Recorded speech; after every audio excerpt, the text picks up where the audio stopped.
What up? What up? What up? What up? You already know what it is. You have just entered the war zone. Oh, yes. Yes, yes, yes. There is, once again, there's a lot going on. A lot going on. Why are my FBA people under attack by offshore entities? Offshore people that look like my black FBA American family. Why are these people attacking my people like this? What is going on?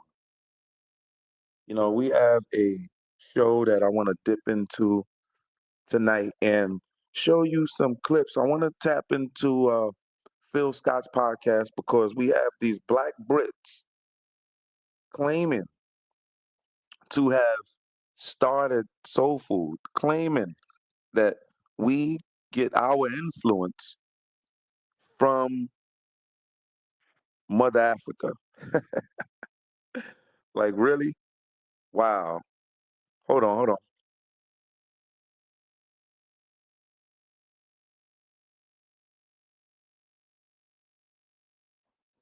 So Africans created soul food, huh? So we going there now? These people are unbelievable. Unfreaking believable. Unfreaking believable. Let's check this clip out. And before the clip, hold on.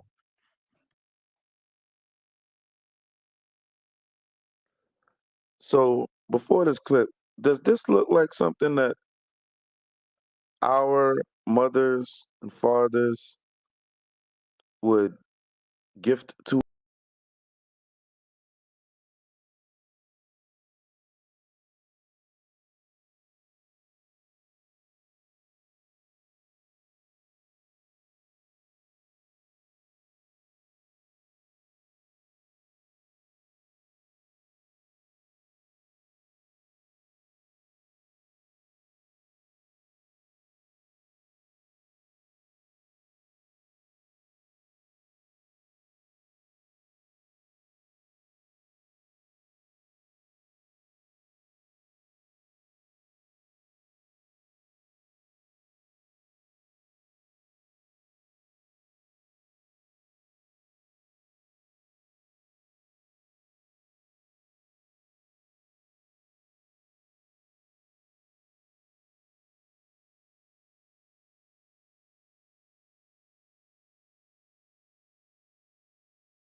Yes, ladies and gentlemen, we've been seeing a lot of people just will not leave us alone.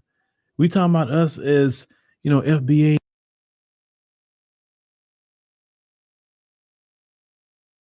They won't leave us alone. And one culprit that we keep running into is I don't know what it is with some black British people. I don't know what it is with them.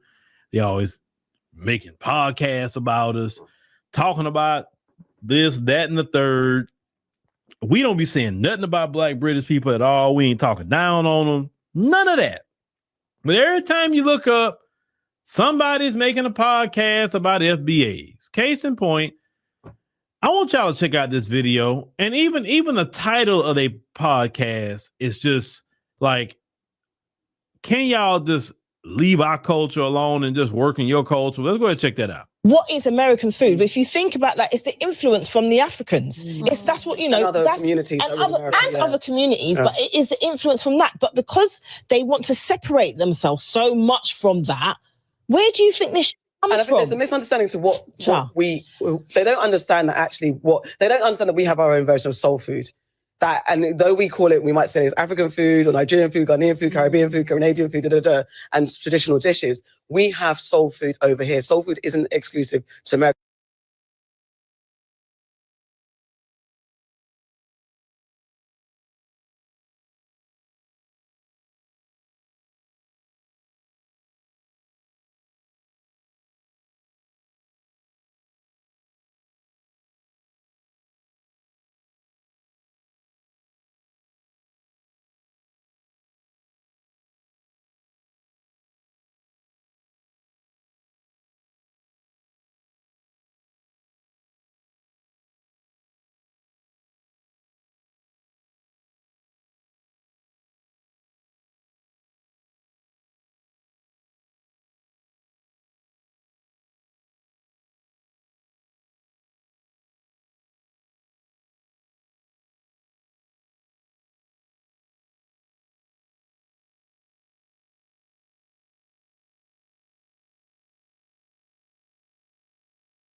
Americans, we just don't call it soul food. Where do you think this comes and I think from? there's a misunderstanding to what they don't understand that they don't understand that we have our own version of soul food. That, and though we call it, we might say it's African food or Nigerian food, Ghanaian food, Caribbean food, Canadian food, and traditional dishes. We have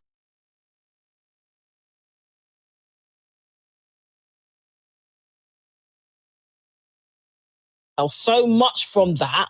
Where do you think this comes and I think from? there's a misunderstanding to what they don't understand that they don't understand that we have our own version of soul food. That, and though we call it, we might say it's African food or Nigerian food, Ghanaian food, Caribbean food, Canadian food, and traditional dishes. We have soul food over here. Soul food isn't exclusive to Americans. We just don't call it soul food. But it's about education. If you haven't had these conversations, you're going to ask these questions. Okay. All right. So let me point this out. Your aunties could never. You know good and well.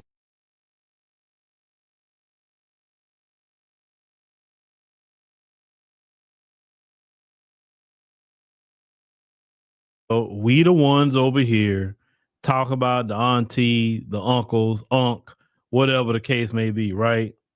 But everybody want to take from out. They'll say that we don't have a culture, we don't have this, we don't have that, but yet sit up here and take our culture. Part of a person's culture is their lingo. Hope you know that. But when they talk about education, that's part of the lack of education they have. But let me get into this. So you say you have soul food.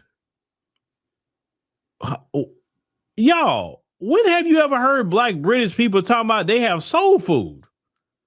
I've heard them say they make Jamaican food over there, some Nigerian food over there. They eat some of the traditional English, food or whatever too.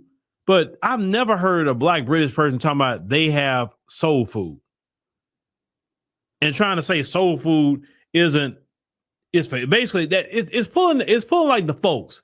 Oh, well, soul food's for everybody. Because that's that I want to colonize your culture. So I'm going to tell you your culture is for everybody. So it's not just exclusive to you, right? And I take offense to that. Then also what I take offense to is that she's saying, oh, they want to separate themselves. And I'm like, are you freaking kidding me? Separating ourselves? Let's go on reel it on back. Hold on. Yeah. Hold on. Lies. There you go. This bitch, I'm telling you, trifling. Yeah, I had to play that because this female lying. But let's reel it back. Forever, Black Americans, FBAs, have been saying, hey, man, let's work with Africans, let's work with Caribbeans, let's be one global big Black community. Africans come over here, Caribbeans come over here, especially. Hey,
you from Jamaica? Oh, okay.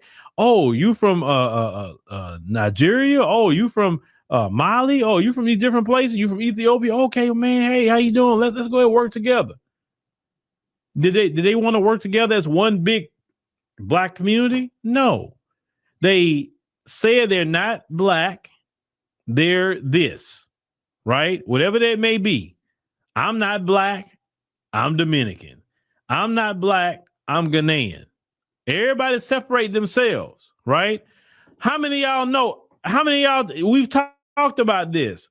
They separate themselves. They don't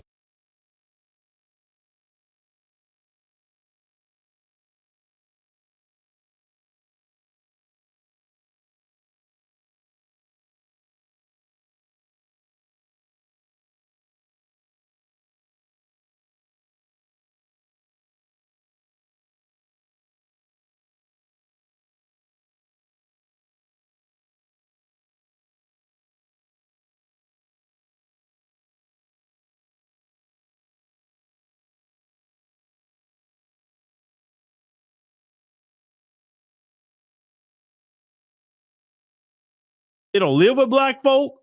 They don't deal with black folk. And then when black people finally say, okay, y'all know how many of y'all we've talked about this. They separate themselves. They don't live with black folk. They don't deal with black folk.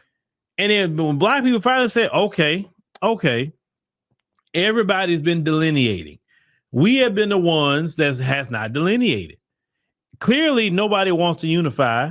They want to delineate, right? They bring that same failed tribalism from their homeland over here, and they won't let it go. So, okay, cool. We understand we're not wanted.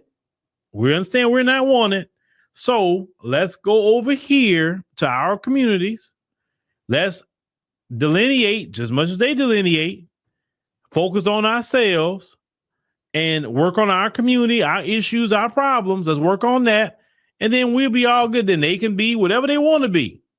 But here's the problem with that. And let me tell you the big problem a lot of them having with delineation, especially in America. The first thing they can't do is the landfill's closed. Now, what do you mean by we say the landfill is closed? A landfill is a place you go dump your trash. The garbage man pick up the trash. He take it to a landfill, right? FBAs, our community have been the global landfill, especially with those who immigrate here. When they go rob something, he's black. When they go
violate somebody, he's black, she's black.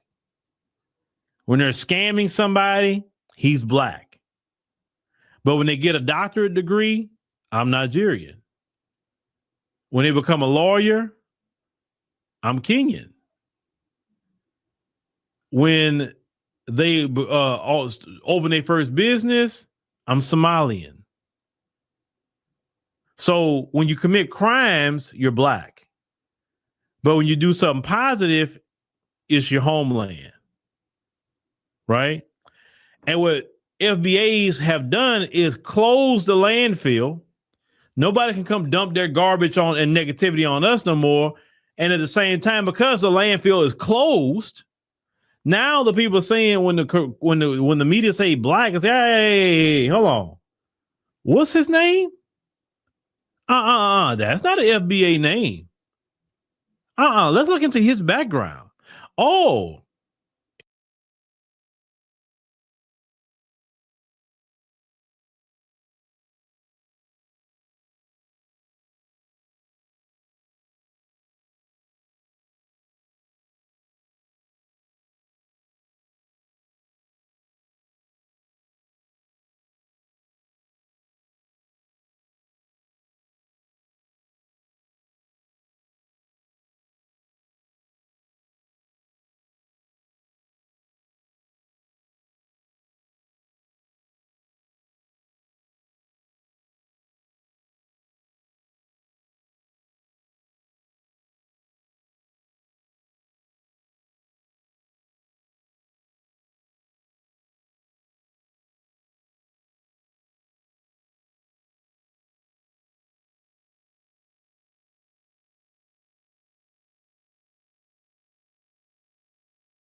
He's first generation. Oh, he just got here 10 years ago. He's not of us, so don't be saying black. Call his community. See, now they have to take their trash along with their positives, like we have to. But see, we was being unfairly dumped more trash on us other than the trash we already got in our own community. We got to worry about our own trash that we got to fix and clean up. But now the rest of the diaspora can't come just dump their trash on us either. Another reason why they don't like delineation. With delineation, you're not fighting for immigration because immigration does not benefit FBAs, not whatsoever. I'm gonna tell you something else. What I recently just saw and liked: Trump's $5 million gold card program. Why do I like it? I like it because it would bring in high net worth individuals who can provide jobs in the country. And it can help with the national debt. That's number one.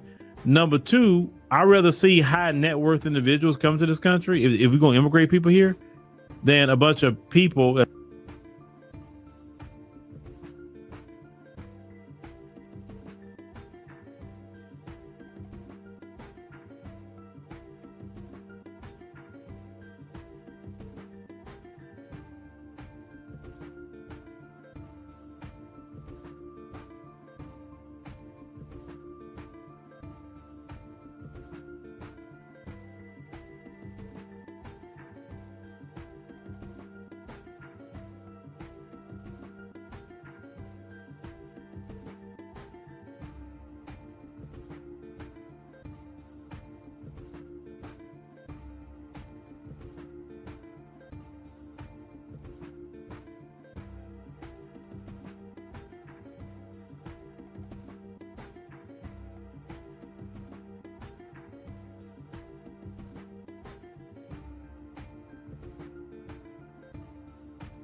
That's poor, that don't have anything.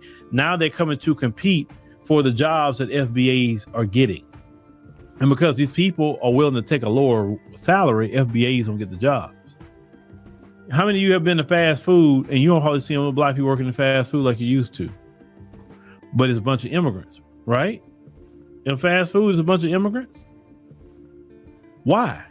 Because they would take a lower wage.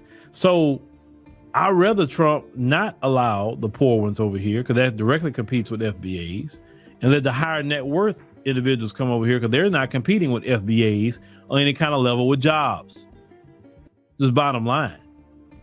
So let them do mass deportations of the ones that's competing with jobs of black people, and let the high net worth individuals come in here on the gold card program. I'm cool with that. I'm actually cool with that because high net worth individuals won't get on welfare.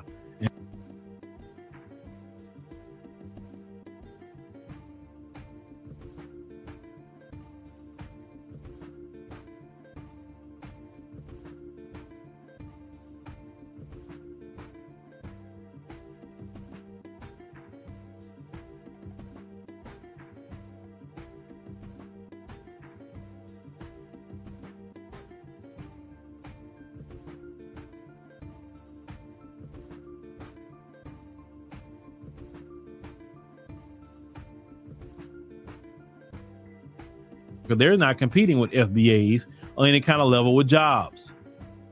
Just bottom line. So let them do mass deportations of the ones that's competing with jobs of black people, and let the high net worth individuals come in here on the gold card program. I'm cool with that. I'm actually cool with that because high net worth individuals won't get on welfare and food stamps. A lot of these people that come immigrate here, they getting on welfare, food stamps. They're taking money from the city. They getting housing. They get all kind of things that FBAs can't get because they soaking up everything, right? So with that said, when it comes to the delineation has been a blessing for black people. And a lot of people Some people, not all, but some people in diaspora don't like it. I'm like, but how you don't like it when y'all have been practicing tribalism for thousands of years? Why are you trying to tell us that we can't do what you're doing? Yet you're still doing today in the continent. Today you're tribal. The scientists and engineers that support the next mission to Mars could be in this class. Getting a degree at ASU is a journey that can take you anywhere, into a world of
But yeah, would FBA say, okay, cool, we're gonna just delineate?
delineate, and that's a problem.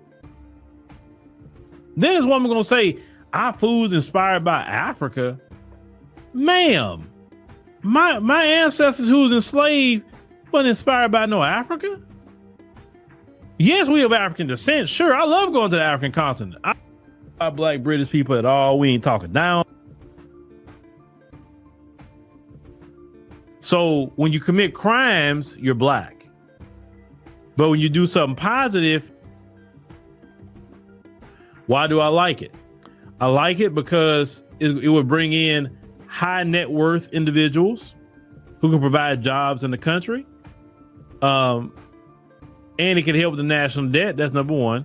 Number two, I'd rather see high net worth individuals come to this country, if we're going to immigrate people here, than a bunch of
people that's poor that don't have anything. Now they're coming to compete for the jobs that FBAs are getting. And because these people are willing to take a lower salary, FBAs don't get the jobs.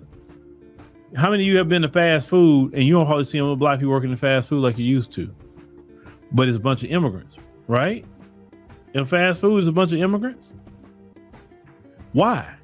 Because they would take a lower wage.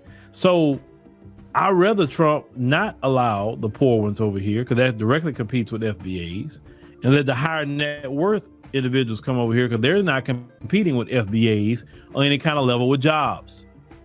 Just bottom line. So let them do mass deportations of the ones that's competing with jobs of black people, and let the high net worth individuals come in here on the gold card program. I'm cool with that. I'm actually cool with that, because high net worth individuals won't get on welfare and food stamps. A lot of these people that come immigrate here, they getting on welfare, food stamps. They're taking money from the city. They getting housing. They get all kind of things that the FBAs can't get because they soaking up everything, right? So with that said, when it comes to the delineation has been a blessing for black people. And a lot of people, some people, not all, but some people in diaspora don't like it. I'm like, but how you don't like it when y'all have been practicing tribalism for thousands of years? Why are you trying to tell us that we can't do what you're doing? That you're still doing today in the continent. Today, you're tribal. But yeah, would FBA say, okay, cool, we're gonna just delineate? And that's a problem? Then this woman gonna say, our food's inspired by Africa. Ma'am, my ancestors who was enslaved wasn't inspired by no Africa. Yes, we have African descent. Sure, I love going to the African continent. I do. I work with Africans every day in our company. Get along with Africans very well. But ma'am, our ancestors who was enslaved were inspired by Africans. They came up with soul food on their own. There was no Africans around telling them how to use the scraps from a slave master and make something beautiful out of it. There were no Africans around for that. The first wave of slaves that maybe came in on the boats, okay, cool, from the African continent. But they wasn't making no jollof rice, fufu, or anything else on the plantation.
If that's the case, why? If our food was so inspired by Africans, or let's say West Africa in particular, right? Because a lot of West Africans came here. Why aren't we doing jollof? Why aren't we eating fufu and agusi? Why aren't we doing that? Because if we were truly inspired by West Africans, then we would be eating that right now. A lot of FBAs don't even know what fufu is and agusi soup, and those they don't know it. Why? Because we were not inspired by Africans. No, we were not. We came up with our own dishes on our own.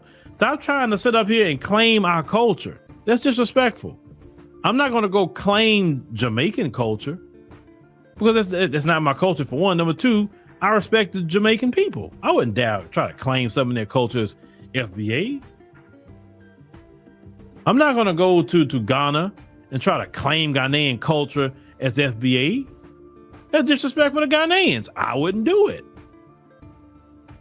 But y'all have no problem disrespecting us and our culture. And then when black people here tell you about yourself, oh, you guys are hating and you're a hate group, like, what? But in your homeland, let me go over there and disrespect your culture.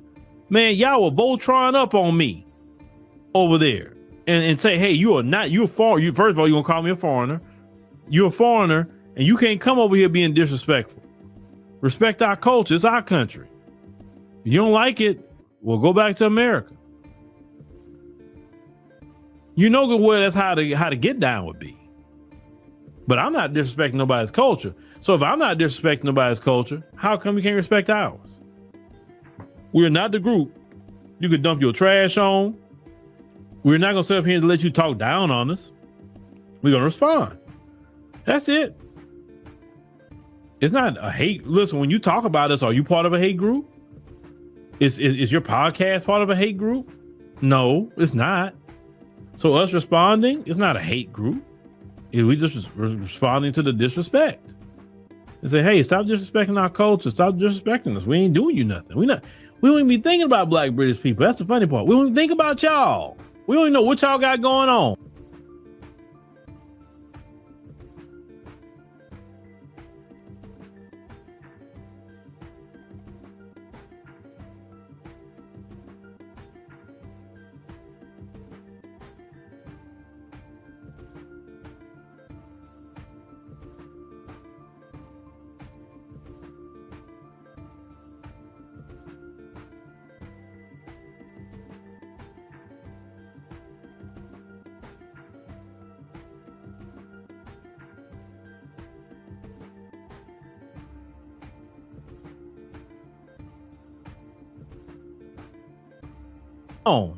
You really don't.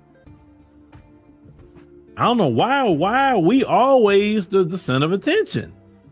Then some of you get jealous of that. All these FBAs, they think they all that because everybody like, well, y'all the one keep making us all that. I keep talking about us, making whole podcasts about the FBAs.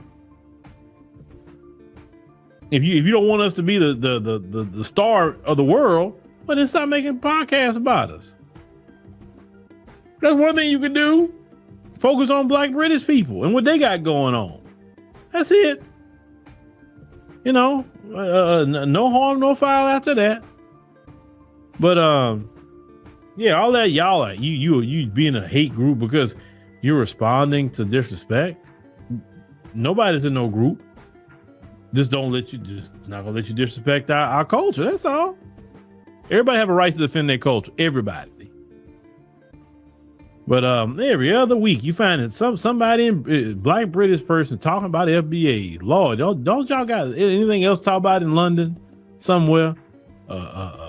Brixton.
Building your online business?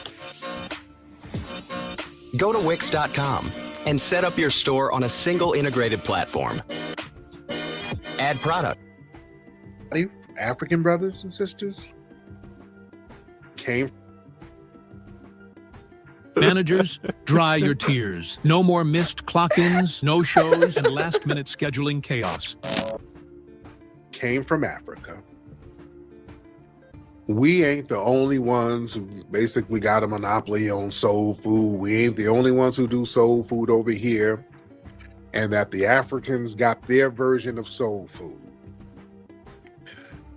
Oh, God. Family, what are they talking about?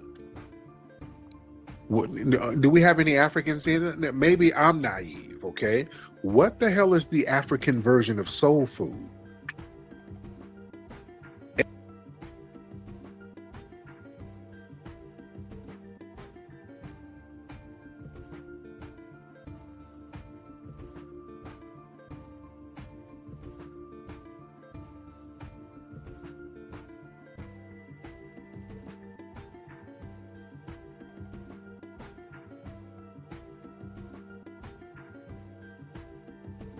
And what did we get from Africa to make our soul food?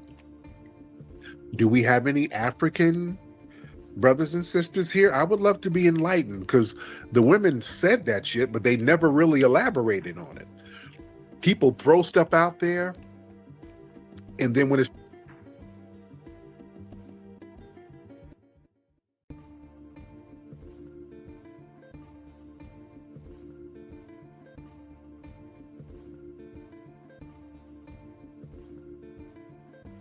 time to elaborate, they go duck and hide. Just like when Fat Joe was like, yeah, hip hop and blacks is the black and Latinos created hip hop 50-50, and then run out the room.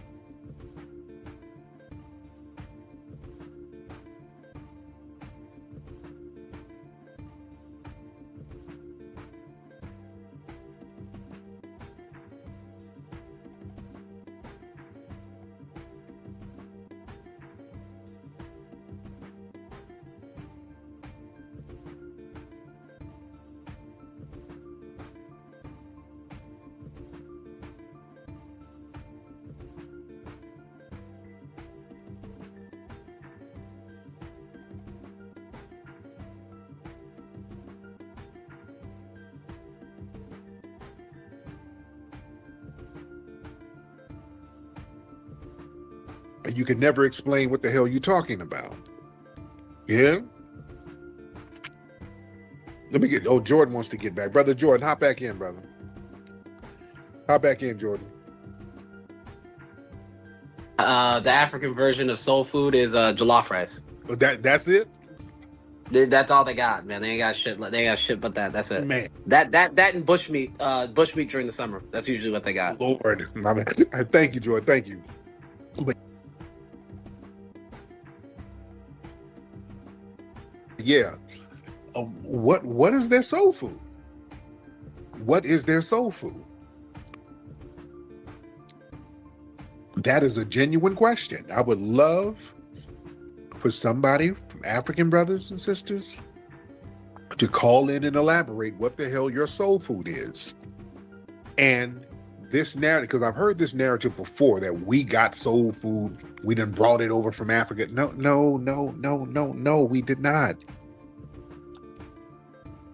Oh, family, we didn't bring soul food. Soul food developed foundational Black Americans. It came out of the agricultural and culinary realities of foundational Black Americans in the southern United States, family. That's where it came from. All the ingredients that's essential for soul food: cornbread, collard green, black-eyed peas, sweet potatoes, fried chicken, all of that. This was from the southern agricultural economy. That was vastly different from West and Central Africa, right? Come on now. So we had to create new dishes over here. Let's be real. I know my sister Wani breaks that down too, but African crops, they're not the foundations of soul food. See, people start talking about rice and okra, but no, most of our dishes don't have okra in it, though. You understand? Most of our dishes, our soul food dishes, doesn't. You got gumbo and some stews, but and we got fried okra. But while some okra and rice, there was some African things going on with that, but the vast majority of foundational Black American soul food staple, that's corn, greens, pork. It's not really African stuff. It ain't. And a lot of the African food cuisines that relies on plantains, cassava, stuff like that. Most of our foods are based on cornmeal. Watch what castor oil does to your liver. Even though it sounds like one of those old timey kind of remedies, castor oil is actually awesome stuff. So castor oil comes from the seeds of the castor bean, and those castor beans are super poisonous if you eat them whole because they contain a toxin that's called ricin that you might have heard of. But the oil that's in those seeds does not contain ricin, so you are all good there. So people drink castor oil, and when they do, they poop. It is a laxative, and it's a pretty powerful laxative. Most people will get a laxative effect with just 1 tablespoon of oil. And like I said, it happens pretty quick, so do not try that before bed. But the reason why you don't have corn over there like that. You know, we got cornbread, grits, we cornmeal where we batter up the fish, and yeah. Come on now. And we were using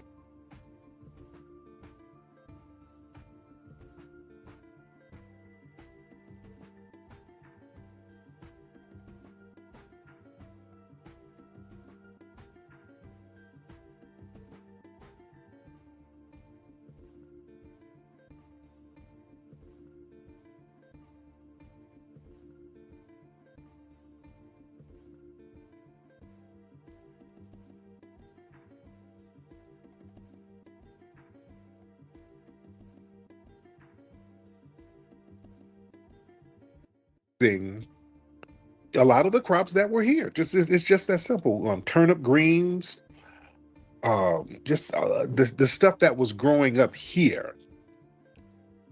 And also with the enslavement that we had to go through, that was very important because we had to really go out of our way to make the best out of limited resources.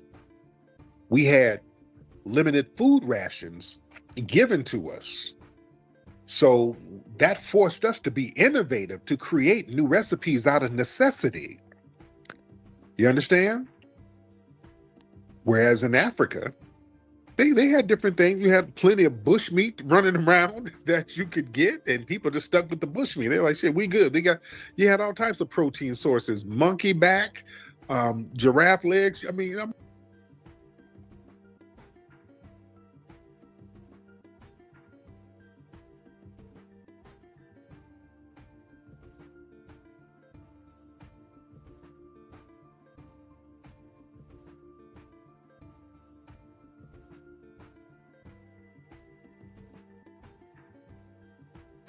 you had different things. We didn't have all that stuff.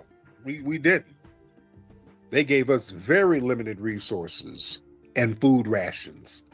So we had to season it right. We had to stretch it out. We had to really, really put it together that would make it very filling. So it was a different experience. We had limited meat access. So that's why we had to do things like chitlins and ham hocks and just really flip it and remix it and make it fly. Yeah? No, this is our experience, man. This is a very unique experience that we had as foundational Black Americans. Our seasoning and cooking methods are different. That slow cooking and deep frying and heavy seasoning and smoking the meat. Yeah. They don't really, and African dishes, from my knowledge, they don't do a lot of deep frying in flour batter, do they? Do I have any Africans here? Do you guys do deep frying? When I went to Africa, I didn't see nobody really doing deep frying of anything.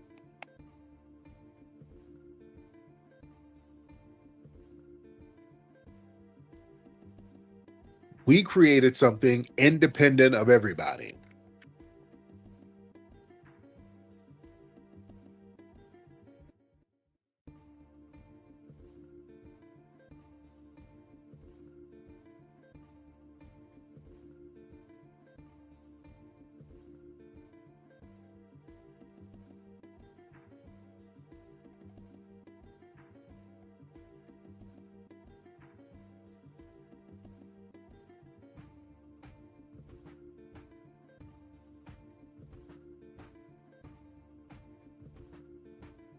Because whenever we do something good, they want to try to attribute it to somebody else. Well, Well, the soul food is a combination of African and Native American and Scottish. The fried chicken is the Scottish.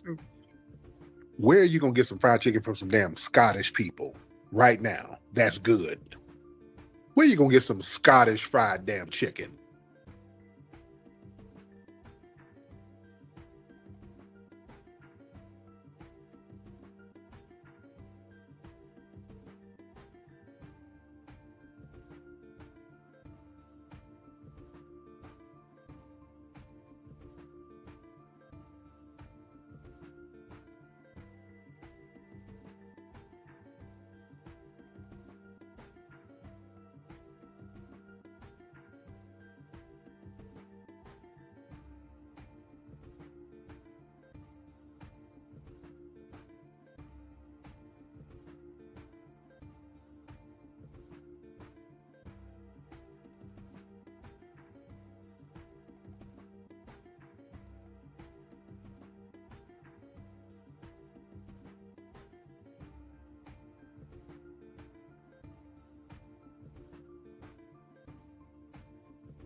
They love talking that Scottish made some fried chicken shit.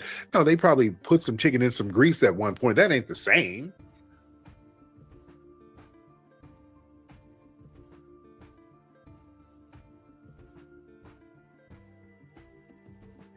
It ain't what we do. It's not what we do. Yeah.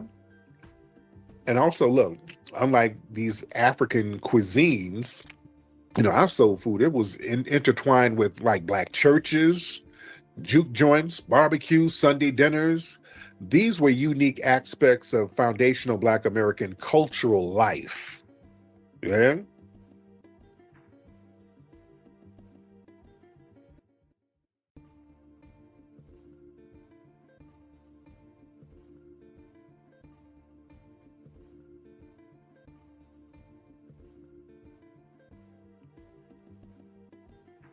This communal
thing where we're looking out for each other. The black church, that's where you get soul food.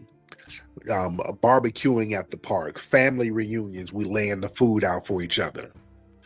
You there? That's one thing about foundational Black Americans. You get around us, it's a family gathering, there's going to be more than enough food. Y'all know that. And when we have a real gathering, there's going to be more than enough damn food. That's the love aspect of it. So it's a whole different culture. And just their foods just don't resemble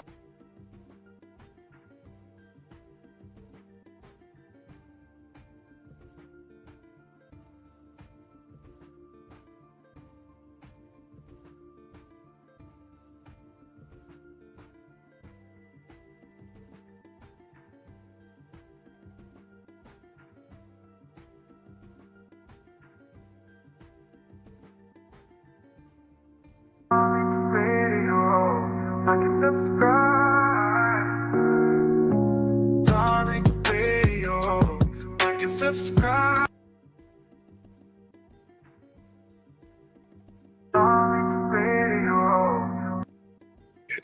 and we'll move on when we get paid, when we get our compensation.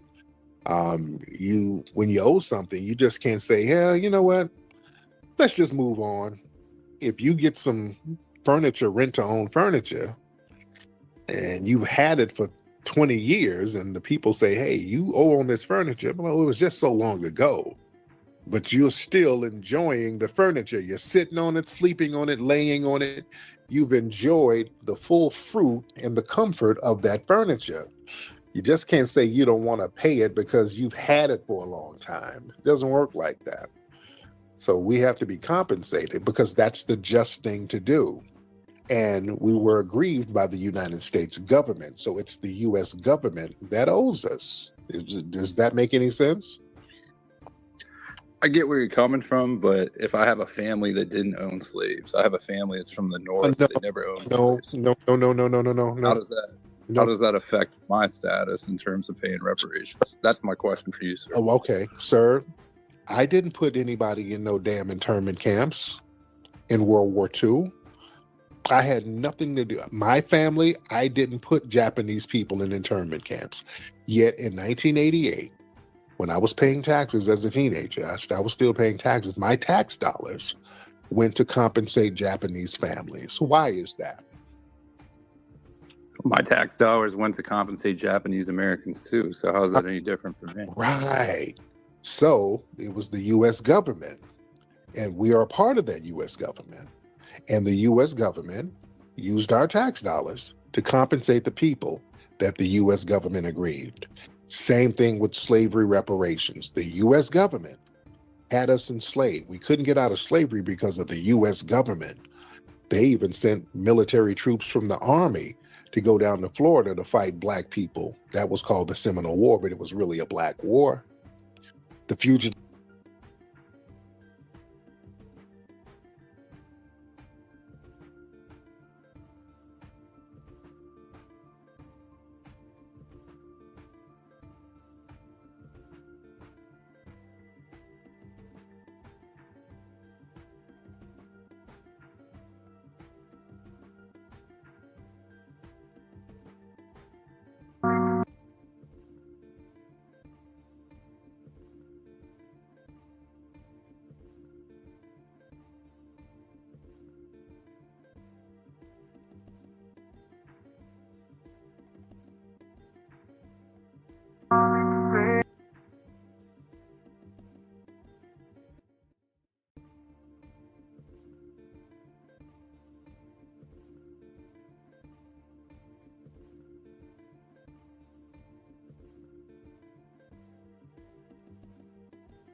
No jumper coolers. What was your whole take on the whole Kanye?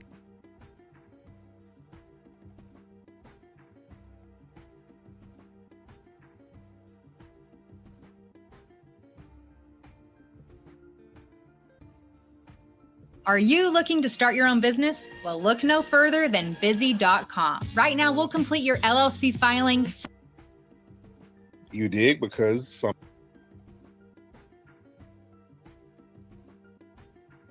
Are you tired of stuff falling between your armrest and your seat in your vehicle? I am. So I got Will feel it in the future.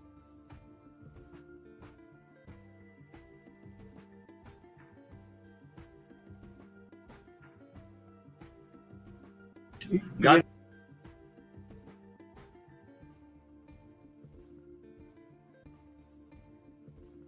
bless. You don't know that. God bless. You don't know God that. bless. You Don't- will not you have gotta- a war. Don't tell us what we're going to feel.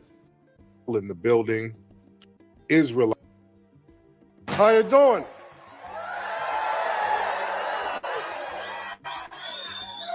Look, let me start out by saying this. If I offend anybody today, I don't give a shit.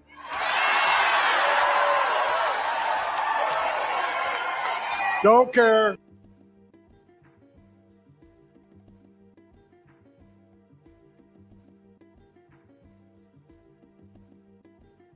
Israelite in the building. The Tether Native are always in the building. And Miss Laquita to try to do some political posturing. And they have good points because, look, we got to look at things from both sides. We do have to look at things from both sides. Now, on the flip side, let's be very objective here. On the flip side, that exchange could be seen as a negative.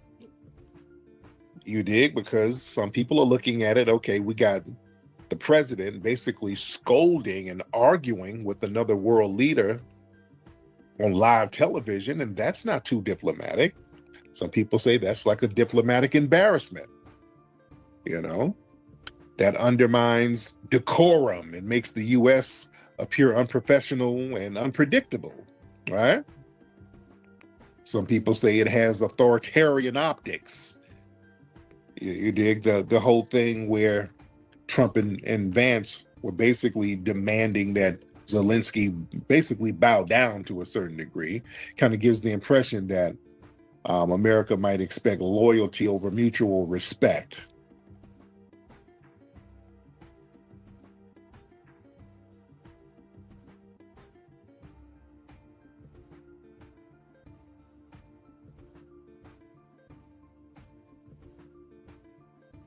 Resembling somewhat of an authoritarian style democracy instead of real diplomacy. Yeah. And those are valid concerns. Some people look at it as a situation that might weaken global alliances by them publicly kind of berating Zelensky. Some people think that could discourage other U.S. allies from fully trusting America, fearing they might get similar treatment if they don't align perfectly with the U.S.'s interest. If you don't get some act right, are you going to get scolded on live TV? You see? So sometimes we gotta look at these things and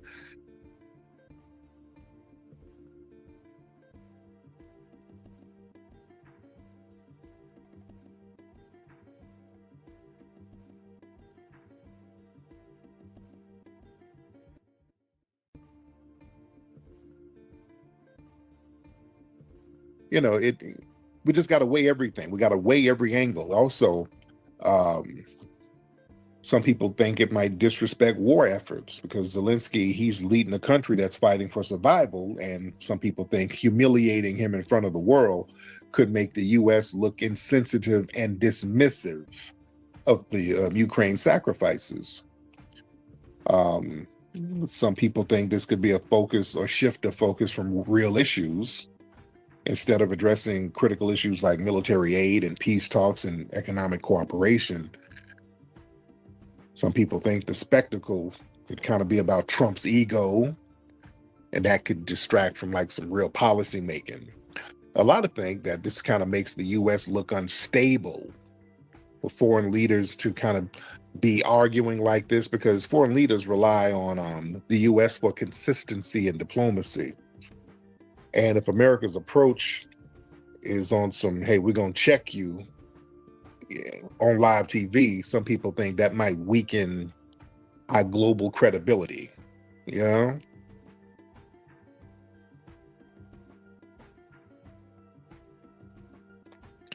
Some people think it might alienate European allies. There's some European leaders that has supported the Ukraine strongly. And some people think watching the U.S. humiliate Zelensky, because he did, they embarrassed the dude. Was it justified? That's questionable, but they embarrassed his ass. And some other European allies might look at that and they might question the trustworthiness of the U.S. as a partner. So we got to be, it has to be chess. You have to think 7 steps ahead.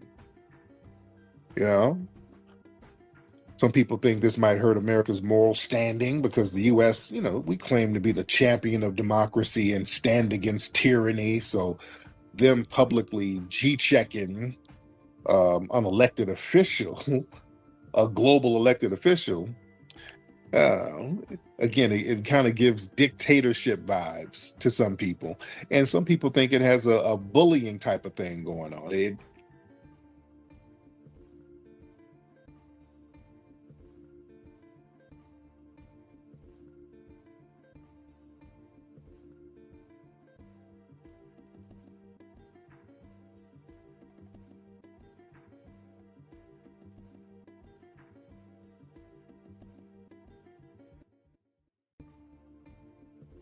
It reveals a bullying mentality. The interaction can be perceived as Trump and Vance trying to strong arm a smaller nation into submission, kind of reinforcing the stereotype.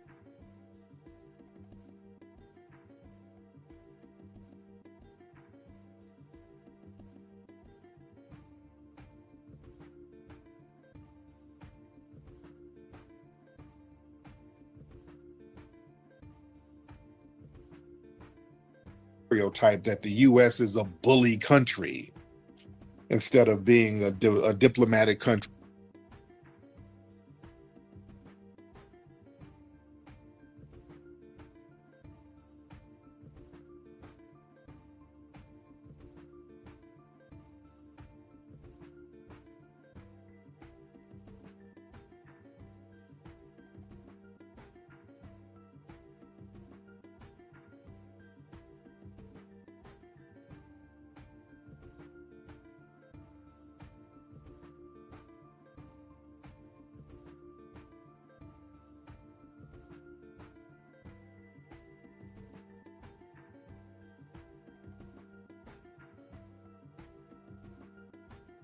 Country that works in a cooperative manner with other countries. So again, there's good and bad. Now let me. So I'm getting some thumbs downs. Let me hear what y'all got to say. Hold on. Zayway, hop in, Zayway, because I'm getting some thumbs. I'm just giving both sides. Zayway, hop in. Let me know what y'all think. Was it a good thing or bad? And I always talk about. If none of your friends have told you about the Skip Forever button, those aren't your friends. This is Pi, and if it sounds familiar to you, it's probably because you've seen their ads. About how when you wear suits, that's like a sign of respect, and people will give you respect. I remember Arsenio Hall talked about years ago on his show. He said that I'm gonna paraphrase because it was a long time ago, but he was talking about wearing suits as opposed to the casual gear. When he wore suits, the audience would show more respect, and I think the ratings would go up as opposed to him dressing casual. When you come in with the suit, the respect level is automatically there. It shows that you have respect for your audience or your parties that you're engaging with, and they're going to reciprocate. You see, Zelensky showing up with that damn casual ass shirt and khaki pants, that's a sign of defiance or rebellion. Yeah, that looked like.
like an unintentional statement of defiance, as if you're trying to assert dominance by refusing to conform to American expectations. That's how a lot of people picked up on that vibe.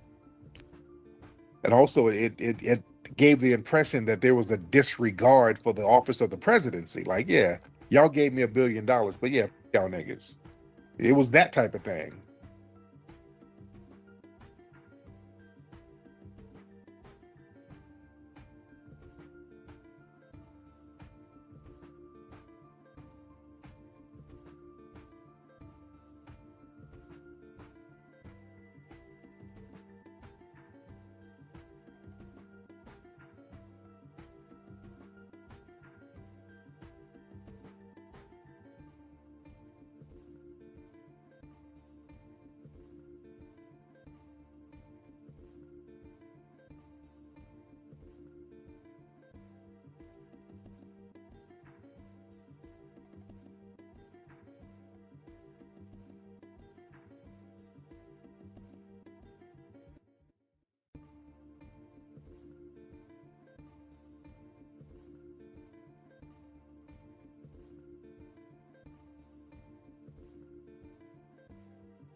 Marcinie, будьмо гей, за волю, за долю, за правду, будьмо гей.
Cuts to Medicaid will threaten access to care for our most vulnerable communities. Act now to tell Congress no cuts to Medicaid.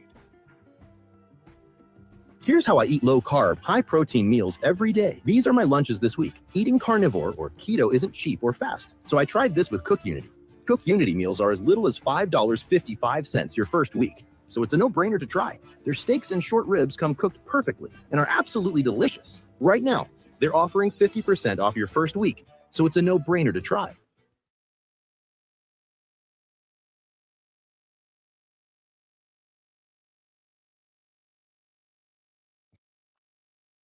Like the U.S. presidency, regardless of who holds the position, that carries historic and symbolic weight. So dressing down in such a setting, that can be interpreted as not taking shit seriously. Yeah.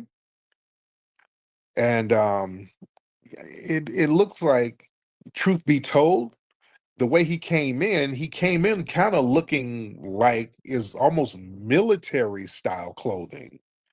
You dig? The shit he had on kind of had a militaristic look. You dig? Like you coming up on our land, like you trying to get busy, nigga. What's up? You know? It's like somebody showing up in some khakis and a bandana in their back pocket. Okay, what's where you from, fool? It's that. Now you trying to bang? What's up? It's that type of thing. He's showing up in military gear. And they're like, hey, nigga, if it's up, you want World War III, it can be that now. What you trying to do? What you trying to say? Nigga, what hood you from? You coming up in with that bullshit? Yeah? So yeah, he came in on some wartime stuff, like a wartime leader as opposed to a diplomat. Yeah? So that vibe was kind of janky. Yeah? And let's be clear. Now, let's be clear, because people understand how outfits work. Because a lot of people ain't really focusing on the outfit like that. I'm really bringing that to the attention because I'm just telling you the subliminals of that. Now, listen, if an African leader came up in there in some casual gear, the mainstream media over here would be acting a fool. If one of them African leaders came up in there in some more casual ass clothes, they'd probably start a war and they'll just send a bomb over to that nation right now. They're like, oh no, you're not going to disrespect us. We're sending drones right now.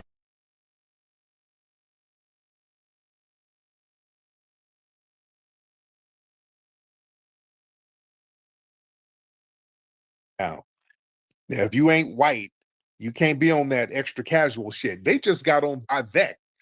Vivek, did y'all see what was going on with him? Vivek was doing an interview and he had his shoes off. And they were like, what is this curry shit he doing? They were getting on his bumper. The MAGA crowd was getting on Vivek. He's sitting up there in he's wearing a suit, but he got them.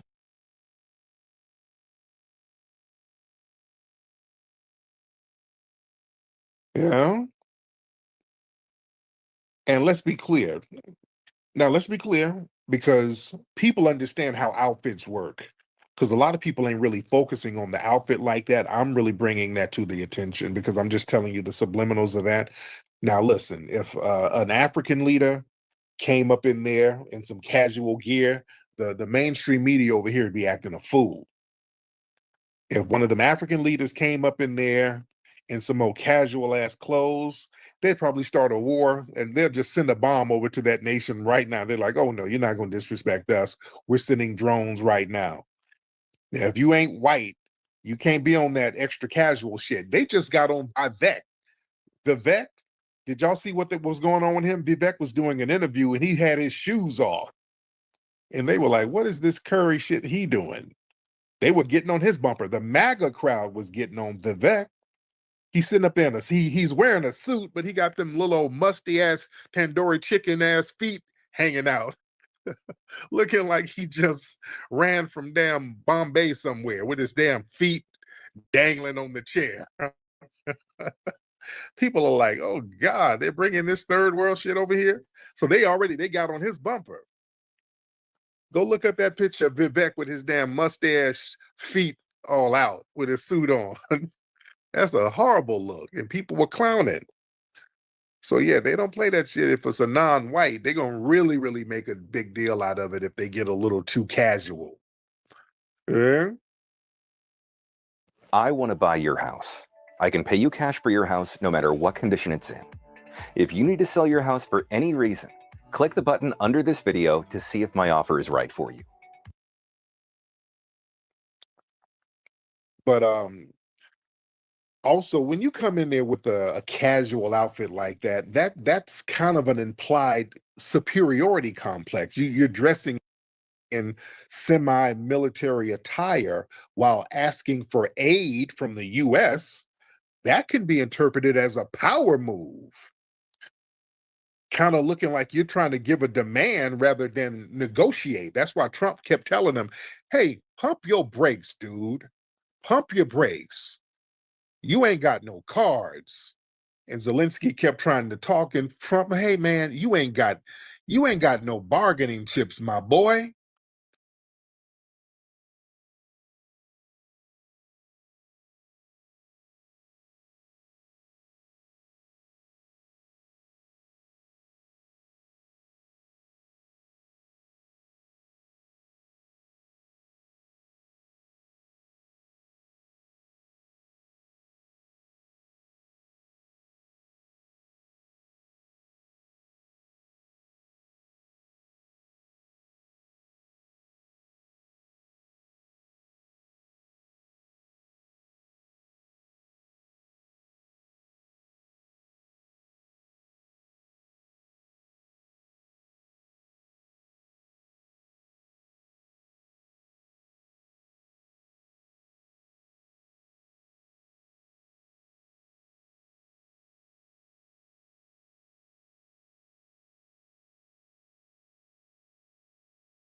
Encouraging open thinking and things of that. They don't. They do the exact opposite. They just rubber stamp. And they create these robots, mass production robots who are programmed to think one way and one way only. And then they go into the bureaucracy at the junior and mid levels, and these are the people that then eventually grow, get to the top and are at the top of the pyramid, calling the shots. The entire establishment is infected with Russophobia. So I brought her, and I would say that, generally speaking, she came back with a more positive impression of Russia, definitely a more positive one than she entered Russia with. She still had questions, though. She was engaged in the process of trying to figure things out still, which is the way you want it to be. She got back to Georgetown, and instead of embracing this journey of discovery that she was on, they shut it down. How dare you travel to Russia? How dare you meet these people? How dare you go over there and get into the den of the beast? How dare you? How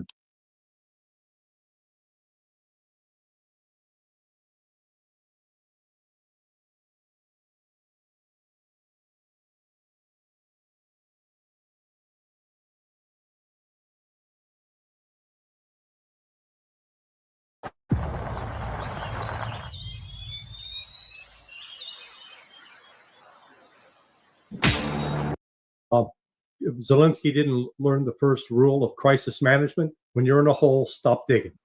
Man, he kept the longer it went, the more furiously he was shoveling his way to infinity. And this was, remember, this entire week was part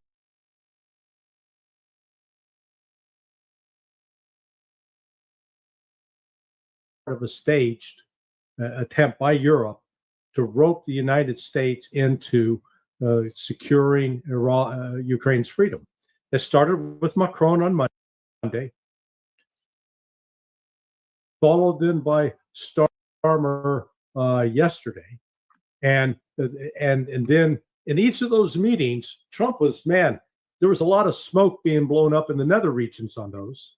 There was so much smoke that I thought the DC Fire Department was going to get called to the White House. But it was all, Trump kept it upbeat, positive, but he didn't give in on the very thing that Macron and Starmer came for, and that was for Zelensky to close the deal. Notice when they're sitting there, they got a fireplace behind them. The fireplace is not lit. That was done for a reason, I believe. I don't think it was an oversight. I think they don't want to create a warm, comfortable atmosphere. I think Trump recognizes that if this negotiation is going to go anywhere, it can't go with Zelensky because Putin's not going to talk to him. They just created the reason to get rid of Zelensky today. Ray, your thoughts on what we just observed and on what Larry just said? Well, just a few days ago, Zelensky says, "You want me to leave? Я готов. I'm ready to leave." Well, whether he was ready to leave the White House or not is another question. But he did get thrown out unceremoniously. It's a mixture of, he was rudely treated. But he had it coming to him. Here's a comedian that thought he could be a big shot. He was misled by the Blinkens and Sullivans and Bidens of this world. Which one was the comedian who thought he could be a big shot, Trump or Zelensky? Zelensky, okay? I don't think Trump ever acknowledged trying to be a comedian. He certainly was no comedian here. Now, he said, look, make a deal or we're out, okay? Well, it's not only that we're out, the United States of America is out, it's also that Zelensky is out. And introducing the program, you said, it's the end of the week, the end of the day. Well, it's the end of Zelensky, for God's sake. He's out. And if he doesn't come to terms, if the U.S. doesn't think that he's still a useful tool to make a deal with the Russians, he's out of there. And, it became so acrimonious because here's Trump saying, look, we gave you all the support you're needed. And, the Russians suffered for my first term being accused of all manner of things. And Putin had to deal with that. He had to put up with that. And he doesn't have to put up with that anymore. So look, make a deal. Oh, we're out of there. And we're already out of there. I think that theater was as much designed to the Stormers and the Merzes in Germany and the Macrons in the world as to anybody else. It's over for Ukraine.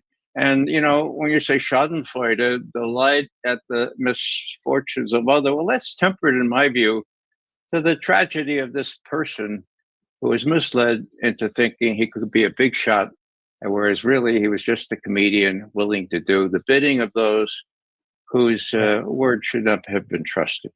Larry, I think Ray is quite correct. He's a tragic figure. Does the United States get rid of him? Was this for the domestic Ukrainian audience, the show he could stand up to Donald Trump? Does he have European financiers like Starmer and Macron and Merz ready to step in? Where do you think this goes? The Europeans are in shock right now. They are in absolute shock. I was monitoring Sky News before, and they were sort of a little upbeat. Yeah, man, Macron and Trump, they're going to get together. They're going to have this agreement signed, and we'll have the United States locked in on the raw. Well, boy. Then this happened, and they're sitting there. Their jaws are hanging open. They're wide-eyed, and they're going, I can't believe what we just saw. And at the top and bottom of every hour, they're playing that full 10 minutes.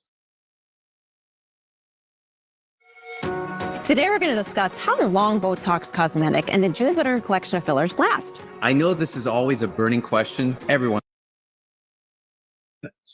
Of that, the confrontation. They're playing it over and over and over. And then they're bringing in Ukrainians to comment on it. And they're bringing in British, the military and intelligence pundits. And everybody goes, man, game over. Game over. And because Europe is not in a position to pay for it, to produce the weapons, to shoulder the burden of this war. They talk about it, but talking's one thing and actually doing's another. And what was exposed this week was the weakness of Europe. That's why Macron and Starmer tried their two-team on Trump, and it blew up in their face. Ray,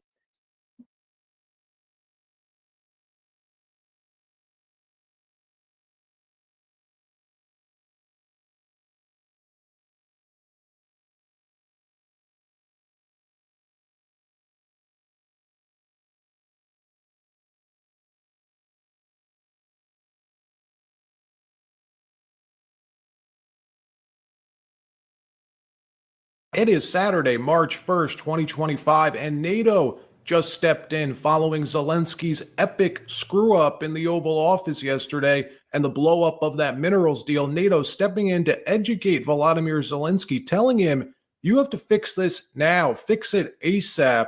Also, what we're hearing is next for Zelensky, that his time is just about up, like soon. Also, Tucker Carlson's thoughts on what happened yesterday. We'll show you also the hilarious moment the American people that their tax dollars were actually going to work. Instead, President Zelensky and I had a very tough 45-minute meeting at a very loud decibel level, and I kept telling him, Mr. President, the purpose of this is to show the Russians there is no daylight between us.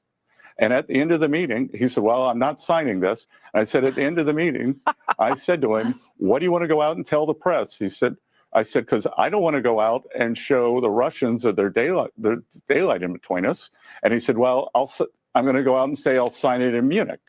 Then he got to Munich and he ran into Vice President Vance and Secretary Rubio, very different than Vice President Harris and Secretary Blinken.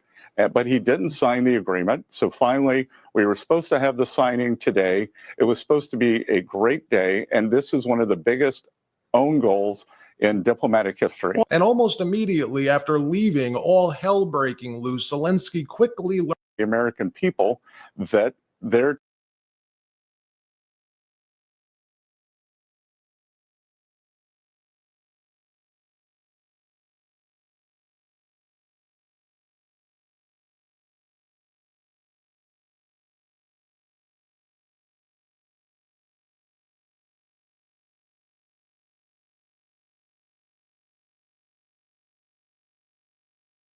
tax dollars were actually going to work. Instead, President Zelensky and I had a very tough 45-minute meeting at a very loud decibel level, and I kept telling him, Mr. President, the purpose of this is to show the Russians there is no daylight between us. And at the end of the meeting, he said, well, I'm not signing this. And I said, at the end of the meeting, I said to him, what do you want to go out and tell the press? I said, because I don't want to go out and show the Russians that there's daylight in between us. And he said, well, I'm going to go out and say I'll sign it in Munich. Then he got to Munich and he ran into Vice President Vance and Secretary Rubio, very different than Vice President Harris and Secretary Blinken, but he didn't sign the agreement. So finally, we were supposed to have the signing today.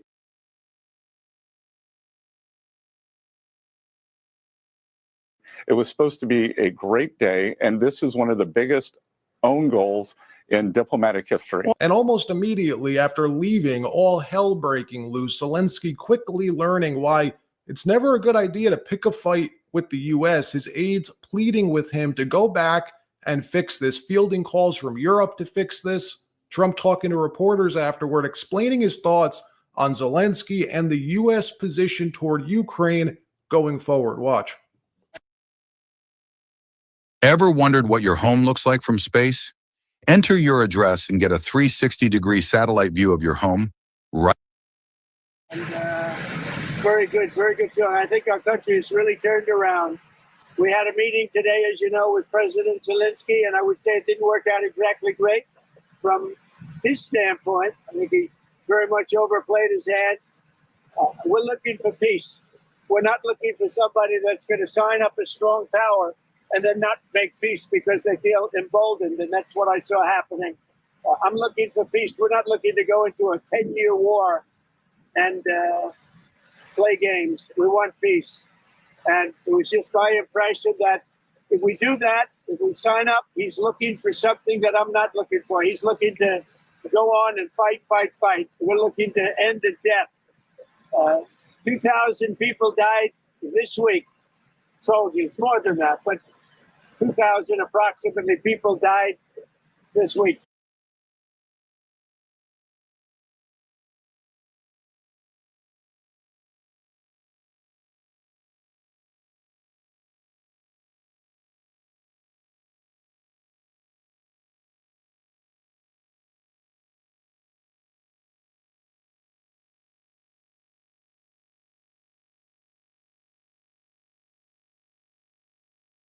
The moment AOC was called out by NPR. There's daylight in between us. Ukraine and Russian soldiers, I care about them, care about everybody. And we're not doing that. Now, if we don't do anything, he's going to have to make peace, but he's dealing with a very weak set of cards. If we sign, he's dealing with a very strong set of cards, and then he doesn't want to make peace. So that's where we are. It's very simple. I'm not looking to get into anything protracted. I want immediate peace. President Putin is going to want to make, and he wants to end it. And you saw what I saw today. This is a man that wants to get us signed up and keep fighting, and we're not doing that. Not to this country. I don't know if Zelensky's just stupid or if he really thought he'd still have full European support if he lost the Americans. Who told him that? Why would he believe it? The uber left-wing politicians in Europe, they posture for the press, but behind the scenes, they will never back away from the United States. They can't. None of this works without the Americans. It's why almost immediately you saw Zelensky come crawling back, going on Fox News to try and clean up his mess, which only made it worse. Brett Baird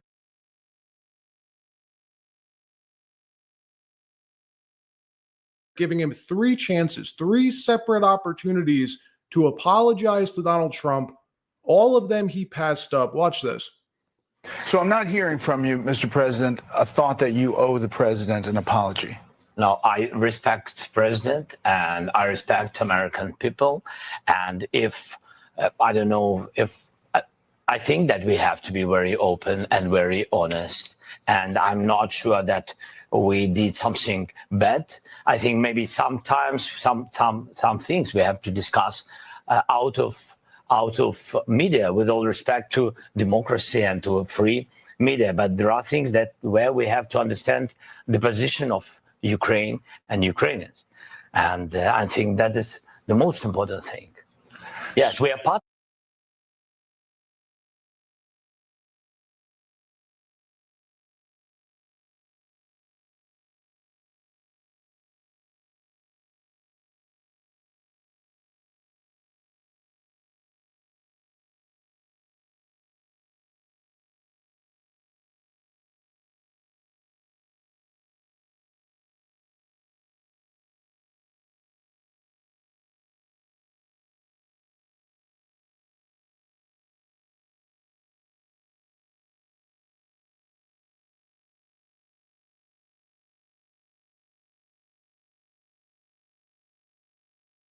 Partners, you know, we're very close partners. We have to be fair. We have to be very free. And here's where it gets good. After that, NATO chief Mark Rutte held an emergency meeting with Zelensky last night, Friday night, explaining to him the Armageddon-like crisis you just caused. Mark Rutte telling Zelensky there is no NATO support. Get it out of your head. There's no NATO support without the Americans. Nobody explained that to you? I don't think you saw this coming. Look at this. The BBC reporting NATO chief issues sharp warning to Zelensky after car crash Trump talks. NATO chief Mark Rutte said he told Ukrainian President Volodymyr Zelensky that he needs to find a way to restore this relationship with President Trump after Friday's White House clash. It is important that President Zelensky finds a way to restore his relationship immediately with the American president and with senior American leadership team, Rutte told the BBC on Saturday, commenting on a call he had with Zelensky Friday night. Rutte's dire warning to the wartime president comes as Zelensky duked it out in the Oval Office. But The most interesting thing about yesterday was Lindsey Graham's reaction to it. We all know Lindsey Graham, huge fan, huge defender of Ukraine and Zelensky, but within minutes, he held a press conference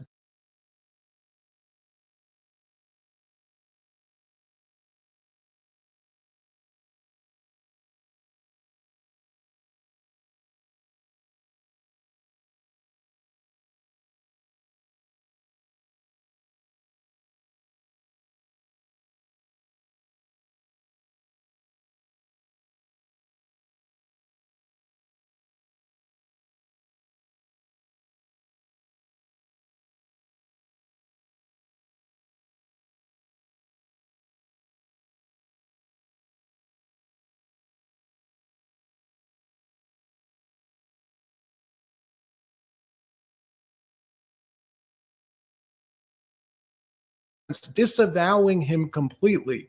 What? Why did he do that? What just happened there? Watch. Finally, a meal service that works for men. Cook Unity sends you delicious, restaurant-quality meals straight to your door every week. Choose from hundreds. All right. So, what do I think? Complete, utter disaster. I've been to Ukraine 8 or 9 times since the war started. I understand the consequences of Putin's actions against Ukraine. I appreciate what the Ukrainian people have done. They fought like tigers. At the end of the day, I was hoping that this minerals deal, which would be transformative in the relationship, would go over well. I talked to Zelensky this morning. Don't take the bait. President Trump was in a very good mood last night. Somebody asked me, am I embarrassed about Trump? I have never been more proud of the president. I was very proud of J.D. Vance standing up for our country. We want to be helpful. What I saw in the Oval Office was disrespectful, and I don't know if we can ever do business with Zelensky again. I think most Americans saw a guy that they would not want to go in business with. The way he handled the meeting, the way he confronted the president was just over the top. So I think the relationship between Ukraine and America is important, vitally important. But can Zelensky do a deal with the United States? After what I saw, I don't know.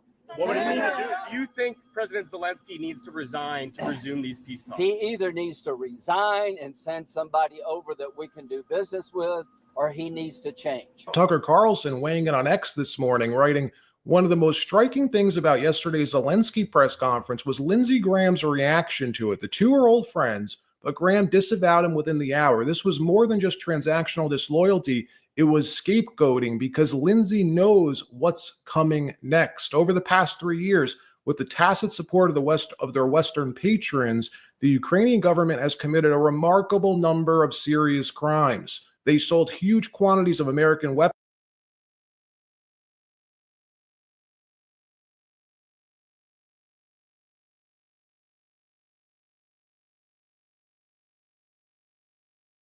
on the international black market at 20 cents on the dollar. These weapons are now in the hands of armed groups around the world, including Hamas, including the Mexican drug cartels, and the forces now controlling Syria. We also know that the Ukrainians have taken out a number of people in various countries in political assassinations and tried to take out others, including American journalists and a European head of state. This is all true, and it's all going to come out at some point. Better to start blaming it on Zelensky now. Think about just how screwed Zelensky is, finding himself in the last place he wants to be. Think about it for a minute. You are the only person, a person, by the way, who holds no cards, no leverage, and you're standing at the center in between two superpowers who want to bring peace. You're the detriment to peace.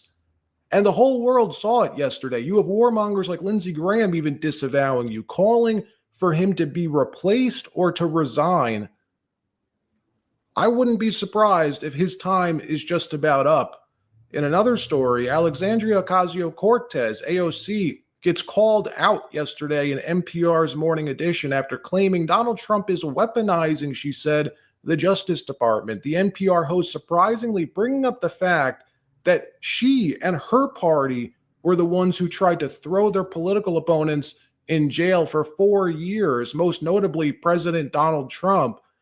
This is great, especially coming from NPR. And watch how caught off guard AOC is. Watch this. I think it's certainly possible, but I'm not sure. I mean, I cannot think of or point to any individuals who have said that.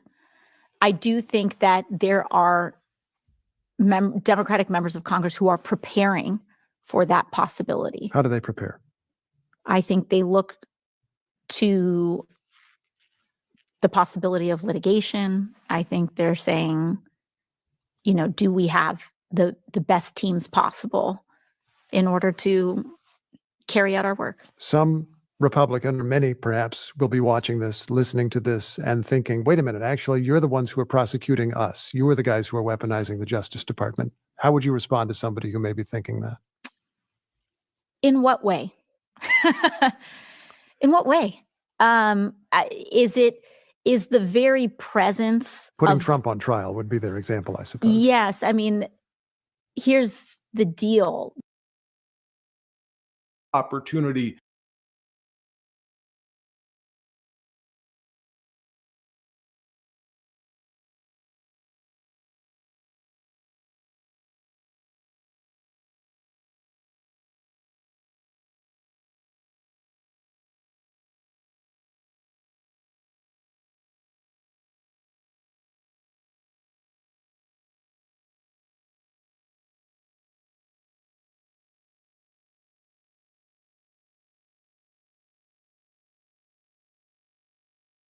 Want to simplify entry into the federal market? Then review the free, practical guide to getting started in government. Who have said that. I do think that there are Democratic members of Congress who are preparing for that possibility. How do they prepare? I think they look to the possibility of litigation. I think they're saying, do we have the best teams possible in order to carry out our work? Some Republican, or many perhaps, will be watching this, listening to this, and thinking, wait a minute, actually, you're the ones who are prosecuting us. You are the guys who are weaponizing the Justice Department. How would you respond to somebody who may be thinking that? In what way? In what way? Is it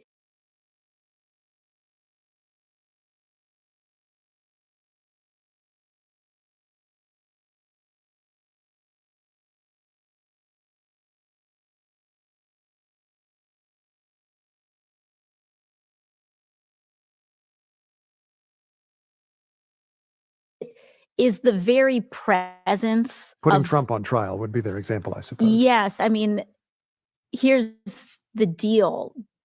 In the United States,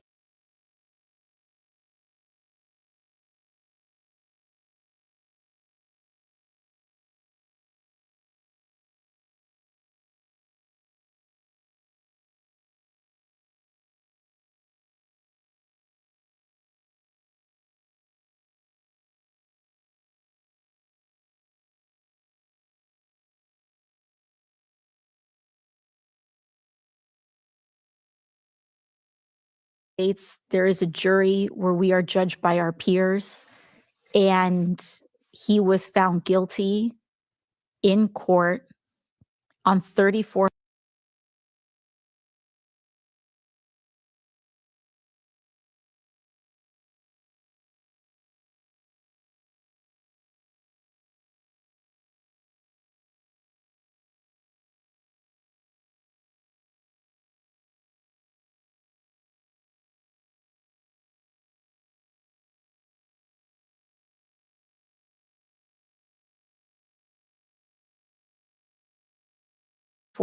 charges. If people want to say it was weaponized, I mean, it is hard pressed to say that there's a partisan argument for that. In another story, disgraced former New York Governor Andrew Cuomo announcing his run for New York City mayor, admitting in his announcement speech that New York right now, New York City, is falling apart. That crime is through the roof. It's a crime-ridden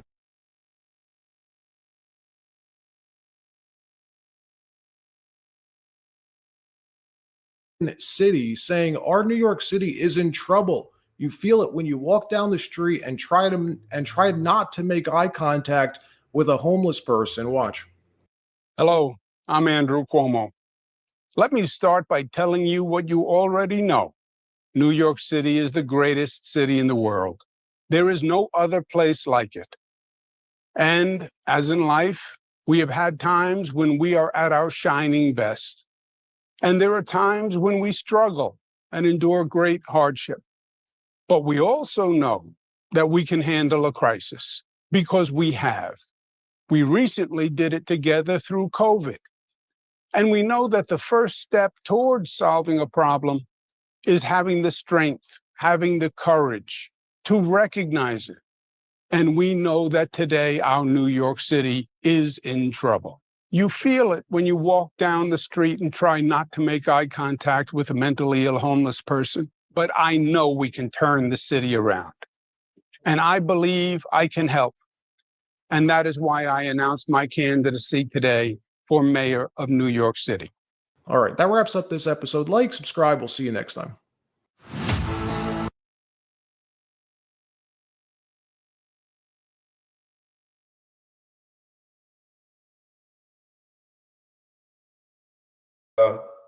I appreciate you all for stopping by. I'll be on tomorrow morning, and I'm going to sign off. Make sure you like and subscribe. I appreciate that. And peace. I love you all, except for the ones I don't. Peace.